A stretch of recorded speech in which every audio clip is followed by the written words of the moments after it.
Good, thanks. Marko, your take on the game, and then specifically, can you talk about Jack Harrison in making his debut and what you expect from him, how he did in his debut, and what you expect from him in the future? First of all, we are happy that Jack joined the team and that he made that debut here today. Jack is only 1 week with the team, and it's very difficult for someone who came and had a few training sessions with the team to have like high expectations in the first game. And we have to always remind ourselves that this is almost like pre-season for him. You know, even though that he is in a very good shape, and I'm very happy in what shape he came and joined us the first day. I actually think that he had some very good actions today. And you can see that he's clean on the ball, he's sharp, but he's still learning out our team and his teammates. And we have to give him time to adapt to everything and then set, I cannot say higher expectations, but I think that expectations will grow game after game with him growing with the team. We're going to Hayden next. Hey, Coach. And then I guess just also your thoughts on the game in general today. I guess, and specifically, what more maybe did you want to see from the attack and just kind of when you guys had the ball? Listen, I'll start with, we always speak here that game we play 90 minutes. I think we did open the game quite decent, and we were on the front foot. I felt after first water break, we start to, and water break doesn't have anything with that, it's kind of like just happen, not as an excuse, but I felt we start to kind of like make a small easy mistakes, and then now you're defending, and then actually we gave Houston opportunity to breathe, and then this is the team that has a quality and has a lot of experience. They know when to put foot on the ball, and then when they have space, they have enough quality. And then game became more difficult for us. We considered late in the first half, maybe if we come in the halftime with 0-0, we can like regroup and keep going. And but we came back many times this year after being down 1-0. I really had a strong belief that we can come back, and even after second goal, to be honest, I felt that we can come back. We just couldn't find our rhythm and going forward with the ball. Julian? Hey Marko, you mentioned Jack Harrison being new. This window, the team has been very busy. You've subtracted players, but you've added 3 or 4 as well. And my question is, when you game plan for a team like Houston, or any team, but let's take Houston today, what is the challenge of preparing for that game when you still don't have a full assessment of these new players and how they're going to influence the team because they're so new? Yes, I mean, group that started the game, majority of those guys been with us for some amount of time, and I think on one side, game after game, we're building who we are on the field, and we're just trying to every game, every training session and every game to use to grow as a team and to get better. And obviously every team that we face has a certain tweaks that we have to adapt. The way they build with the ball, the way they're finishing the attack, or the way they defend.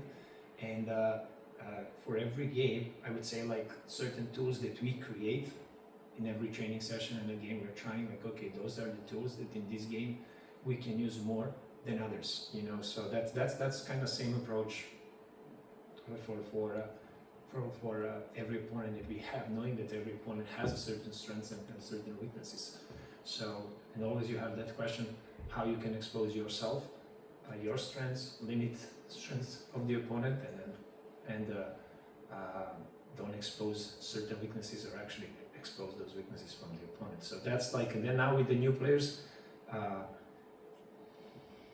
we are trying to get them as soon as possible to understand everything, what we are doing and what we want to do, because I feel the team is advancing, and now to catch the team, you need a little bit more information or time. But I think that all those players have talent to get there very quick. So that's not like, I wouldn't take that as an excuse maybe for a certain level of performance that we didn't have today. We're going to start. Hey Marko, just want to ask you about a couple players. Luca Langoni was listed as questionable yesterday. What's the status with his injury? And then with Matt Turner, it looked like at one point he fell on his shoulder, but he continued to fight on, made a really big save. What does it say about him to continue to fight in that game?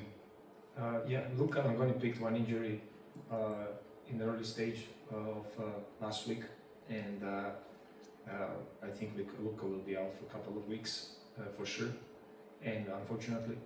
And with Matt, I spoke with Matt now in the locker room. I think Matt is in a good spot. I don't think it's something serious. Listen, always next day is something that you learn the day after the game the best how he feels, but it seems that he's in a good spot. Caleb? Thank you.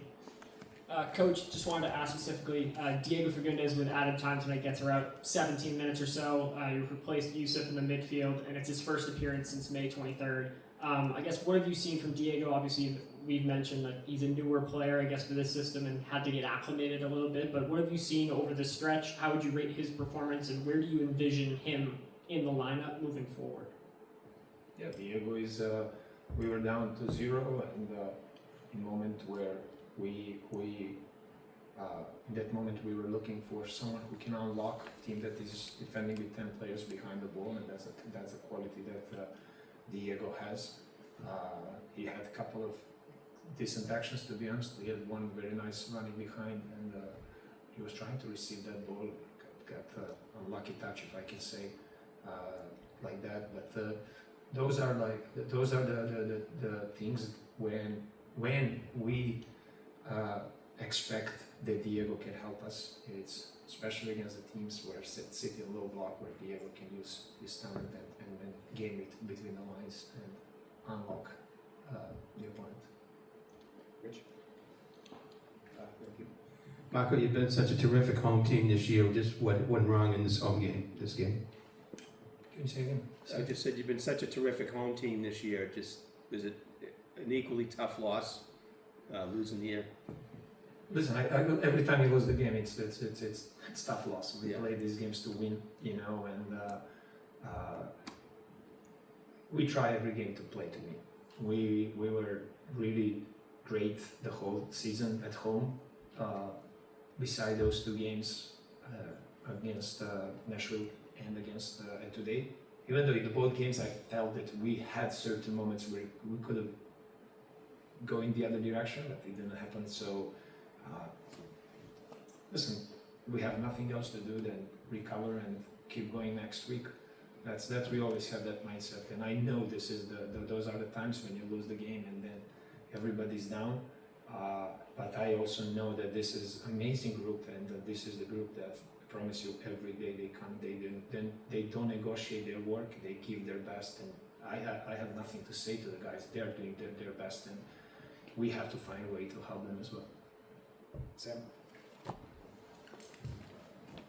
Hello, Marko. Just kind of want to ask about Guilherme, who was able to score the first goal. It seemed like he's a player who's acclimated to the league well. Just what was kind of the game plan for trying to stop him, and just why do you feel he was able to find the back of the net today? I mean, in that particular moment, there was a transitional situation, and there was bouncing of the ball, and the ball came to him, and then now when he's free, he has qualities to execute that. I don't think that in the particular situation, besides obviously very, very high level of quality of execution, that he beat some guys, but he's a very talented player, playing good with the facing back, with the facing forward. He can make 1v1 situation. He's also very clean on the ball to connect. Has variety in his finishing. Again, he can finish after 1v1, short distance, long distance shots, and he has a high impact this year on Houston and their performances. So one of those players that are game changers for their teams, and we didn't have some special approach to Guilherme. Besides, like, we defend him as a team. We have our way that we want to defend, and yeah, I don't think that We haven't been that successful today, beside that situation when low bounce and he executed well. Last question, Sam. Jack Harrison was 4 for 4 on dribbles. Is that something that you thought the team was missing, that you want a guy taking people on more often? And along those same lines, do you imagine him being on the right or the left, or is it flexible in terms of the game plan for Jack Harrison? Yeah, that's actually great analysis. I think something that we were missing in the first half of the season is more those actions that when we are on the ball facing 1-on-1, that we have ability to break the opponent. We have great runners in behind, but also sometimes when you have those situations where teams are sitting in low block, or in that moment we have to expose ourselves 1-on-1. I actually think that since the break, Peyton was doing great job also in wide areas, beating players 1-on-1 and putting himself in great spots. We also believe that other players can do the same. Obviously, Luka didn't have enough minutes because coming from one injury, now he has a small setback, rather injury as well. But then Marcos, Griffin, we're trying to expose those guys when they're in those moments that first they have to trust that they can do those things, and we just encourage them that go for it. So we're gonna leave the outcome, because that's the way you can change the game for us. And this is one of the qualities that, going back to your question, we expect from Jack to bring us more on the field and to change the game for us. Thank you, Marco. Thanks, guys.